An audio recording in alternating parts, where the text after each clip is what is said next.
Johnny Luha, pwede bang lagyan niya ng audio mixer kahit ilan channel? Pwedeng-pwede po. At papaano? Okay. So sa susunod nating video, ituturo ko sa inyo kung paano ninyo ito lalagyan. Actual ko po ituturo sa inyo sa susunod nating video. Pero pansamantala, at hanggat hindi pa ako nakasetup ngayon, so imagine niyo na lang muna, no? Napakadali lang naman.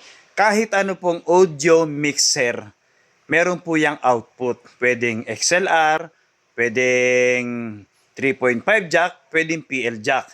Pero, yung mga ating component, kagaya ng component na ganito, titingnan nyo sa likod kung merong line input or line in.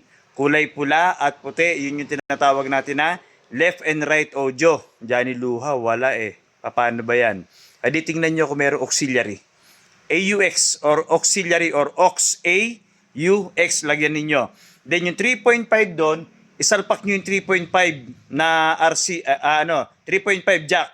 Tapos papunta doon sa output ng inyong audio mixer. Ngayon, meron itong setting, no? Kasi meron tong FM o yung iba yata may AM pa. FM, AM or kung yung nakalagay tape tapos AUX, ilipat ninyo yung selector. At bakit namin kailangan lagyan niya ng aming mga audio mixer? Kasi nga, yung mga old model na ganitong mga component, lalo na may mga CD type, DVD type, or VCD type, no? At yung may mga tape deck na ganito, halos wala na kayo mabibiling tape, no? Or yung iba, baka hindi na gumagana ang mechanical. Ang tawag dito yung mechanical niyan, yung pinaka-player, no? Yung iba naman, walang Bluetooth. Wala naman talagang Bluetooth to nung araw, lalo nung araw, no, mga component. Yung iba naman, wala ring AUX. So anong magagamit mo? Di FM na lang. So makikinig ka na lang sa FM. Gusto mo mag-Bluetooth, gusto mong gamitin ito bilang source of music, pwede kang mag-sound card.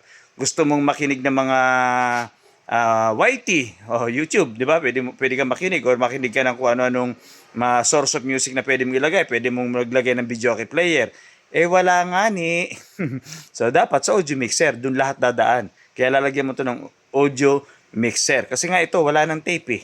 Wala na rin VCD. Wala na rin DVD. Kung meron man, pahirapan ng bumili. No? Selection pa. O kagaya niyan, ito, hindi na gumagana ang ating tape deck. No? Johnny Luha, pwede naman lagyan to ng Bluetooth receiver eh. Pwede po, Bluetooth receiver. Kung bibili ka na rin lang ng Bluetooth receiver, ba't hindi pa audio mixer? Para lagyan mo ng video player. Yung video player, hindi mo naman mabu-Bluetooth yan sa audio receiver. No?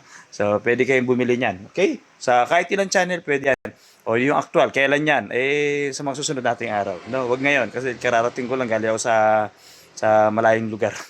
So ito po yan, component ninyo, Bluetooth speaker ninyo, pwede natin lagyan yan. Ulitin natin, output ng audio mixer papunta ng auxiliary or line in, yung pula at puti. Kung merong line in, kung wala, AUX talaga. Pero ang mga component nung araw pa, meron po yung auxiliary, AUX, no? Tingnan niyo yung mga component ninyo, baka meron. So imaginein mo na, meron ka na agad. Ang gagawin mo na lang, bibili ka na lang ng cable. Sabi ni Johnny Luha, 3.5 jack pala ha. Tapos papunta ng output ha. O di tingnan mo yung audio mixer na ilalagay mo, kung ano yung cable na gagamitin mo doon sa output. Papunta ng auxiliary. 3.5 ang auxiliary, ang AUX nito, no? So sige, kung wala pa yung habang hinihintay ninyo actual, edi tinuro ko naman sa inyo ng verbal lang, no? O di kung meron kayong cable, gawin nyo na agad.